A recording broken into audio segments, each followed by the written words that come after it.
Hello ladies and gentlemen, it's BCR finally coming to you with a layout update, and my main line is done, so I'm pretty darn excited. Here's a brand new Bowser ST40-2, and as most of you know, that's a beautiful locomotive. So the layout starts off right here.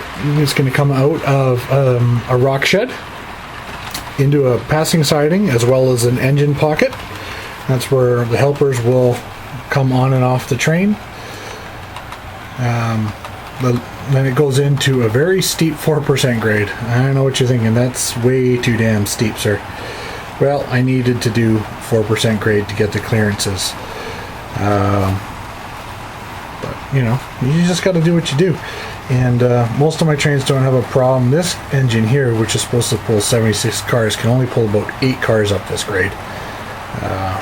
Not super impressed with that. Now down there where you see the ES44s, there's actually a hidden track back there. It runs just over halfway around the length of my layout, and I can fit about 40 potash cars back there. So I built that siding simply to do that exact thing, hold large trains. It's a small layout, so sometimes I just want to run the big ones, you know. So up here we have a little switching area. This is going to be a gravel slash rock pit type mine where they will load up different hoppers, ballast and all that jazz. This is a bridge that lifts out. As you can see here, you got the gaps and those guys there. Comes along here, and as you see, we've got another siding up here, and now this goes off to my flood loader. Got 2 tracks up there. Train comes in, engine's cut off, up into there, back up, and then reattach onto the train over here, and then off they go again.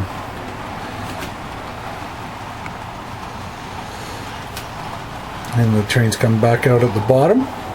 So in there we have about an 8-foot long tunnel or so, roughly.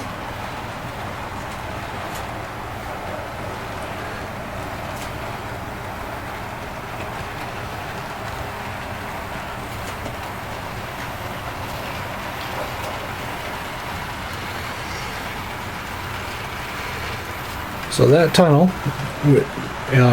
in the real world, that train would come out of this tunnel here, and this would be my yard. Currently the yard is up on the wall.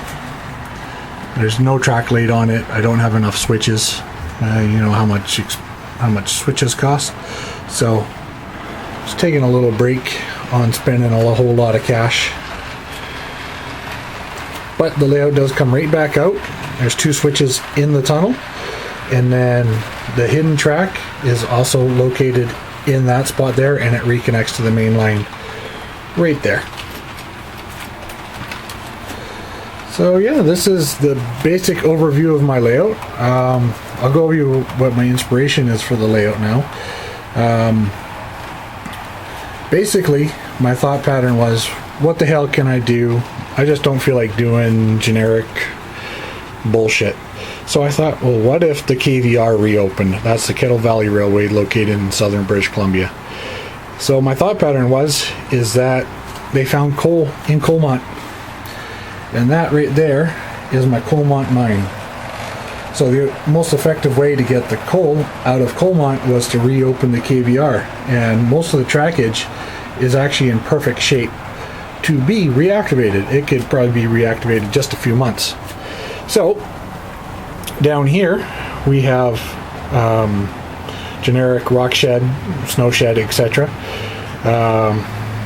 Call this Romeo. You can call it whatever the hell you want right now. I don't know what I'm going to call it. This is my little mini version of Othello Tunnels. Like I said, mini version of it. Continues up the grade to my shitty version of Ladner Creek Bridge. This bridge came out of necessity, poor planning, and West Coast Rail's Greg suggested that the bridge go in here, so we cut out the space for it, added a little extra to it, and boom, in goes the bridge. Worked out perfect. All right, so that's Ladner Creek Bridge, which then flows into Coquihalla Lakes. Now, Coquihalla Lakes in real life currently has a gravel pit. So this is where the railroad's going to get all its ballast and any riprap it needs, any of that kind of stuff. All right, so it comes out of Coquihalla Lakes, comes around. Now, we're skipping a whole lot of stuff, Juliet, Brody Y, all that such. And it goes into the siding here, not siding, but branch line off to the Coalmont Mine. And my thought pattern for the Coalmont Mine is that there's no room in the valley for the trains to turn around, so they use a stub style coal facility where the engines just cut off, run around to the front, and go. So the coal trains will just come up here, turn around, and go right back. Now back down here, Coalmont isn't actually too far from Princeton. So you go down, it's not this much of a grade obviously, but you go down, comes out, down here, and now we're down at the little flats down by the Tulameen Creek. Now the trackage actually follows the Tulameen quite a bit, but that's my version of the Tulameen Creek Bridge. And just in real life, it goes right into a tunnel, and boom, it comes out of a tunnel right at Princeton, and my yard will be Princeton, BC. Obviously it doesn't come out on a corner, but that's okay. It's, modeler's license, freelance, proto-freelance, all that jazz.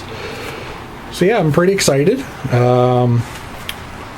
KVR reopened, and there's some other things to go along with that. It's just not CP rail, but we'll get to that in another video. All right, guys. Well, thanks for watching. Have a good day. Bye-bye.